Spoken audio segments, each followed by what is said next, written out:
রাফার আব্বু, তোমার উপর আমার কোনো দাবি নেই, তুমি আমাকে মাফ করে দিও, আমি তোমারে মাফ করে দিলাম। এই কথাগুলো কোনো গল্প না, এটা এক বিধ্বস্ত স্ত্রীর শেষ স্বীকারোক্তি, শেষ বিদায়ের আর্তনাদ। সোমবার সকাল, রংপুরের কাউনিয়ার হারাগাছ পৌর শহরের ধুমের পাড় এলাকা। লাশবাহী গাড়ির ভেতরে শুয়ে আছেন মোহাম্মদ মোরশেদ হোসেন, নিঃশব্দ, নিথর। আর গাড়ির পাশে দাঁড়িয়ে তার স্ত্রী রুনা আক্তার। তিনি কাঁদছেন না শুধু, তিনি যেন নিজের সব অপরাধ, সব অভিমান, সব না বলা কথাগুলো একসাথে বলে ফেলছেন। রাফার আব্বু, আমি তোমাকে অনেক কষ্ট দিয়েছি, তুমি আমাকে মাফ করে দিও, তুমি তো কিছুই বলে গেলে না। এই কান্না শুনে চারপাশের মানুষও আর নিজেকে ধরে রাখতে পারেনি। গ্রামের বাতাস ভারী হয়ে উঠেছে, প্রতিটি চোখে পানি। নিহত ব্যক্তির মা মোর্শেদা বেগম জানান, ছোট নাতি আয়নার দীর্ঘদিনের ইচ্ছে পূরণ করতে স্ত্রী সন্তানকে নিয়ে কক্সবাজারে যাচ্ছিলেন তার ছেলে মোর্শেদ।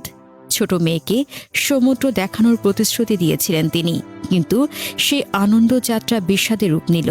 ফেনীতে সড়ক দুর্ঘটনায় তার ছেলে লাশ হয়ে ফিরলেন। প্রতিবেশী আকবর আলী বলেন, মোর্শেদ খুব ভালো ছেলে ছিল। সে গ্রামে এলে এলাকার অসহায় মানুষদের সহযোগিতা এবং ধর্মীয় প্রতিষ্ঠানে দান করত। এভাবে তার চলে যাওয়া মেনে নিতে পারছেন না এলাকার কেউই। তার ছোট 2 মেয়ে ও স্ত্রী কিভাবে বাঁচবে সেটা এখন সবাইকে ভাবাচ্ছে। মোর্শেদ রংপুরের হারাগাছের ছেলে।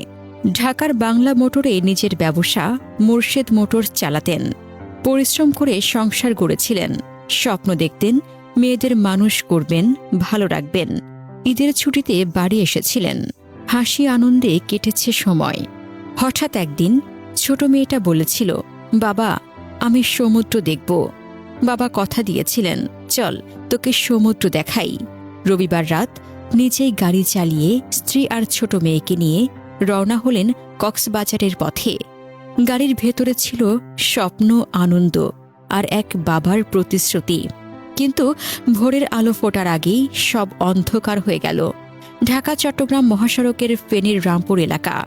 একটি অ্যাম্বুলেন্স আর বাসের সংঘর্ষে রাস্তায় তৈরি হয় বিশৃঙ্খলা। মোর্শেদ গাড়ি থামালেন, স্ত্রী সন্তানকে গাড়িতে রেখে নিচে নেমে গেলেন পরিস্থিতি দেখতে। তিনি জানতেন না এই নামাটাই হবে তার শেষ নামা।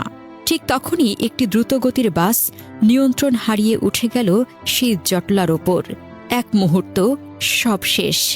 ঘটনাস্থলেই প্রাণ হারালেন মোর্শেদ, আরও 2 জন সহ। যে বাবা মেয়েকে সমুদ্র দেখাতে যাচ্ছিলেন, সে বাবা আর ফিরলেন না।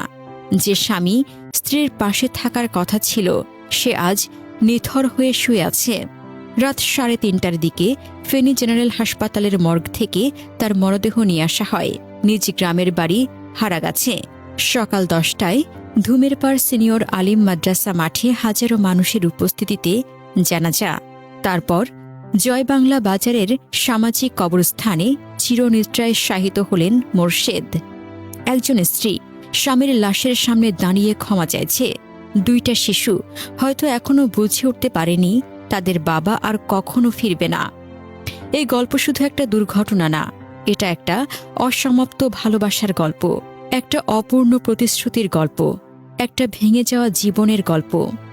জীবন সত্যিই অনিশ্চিত। আজ যে মানুষটা পাশে আছে, কাল হয়তো থাকবে না।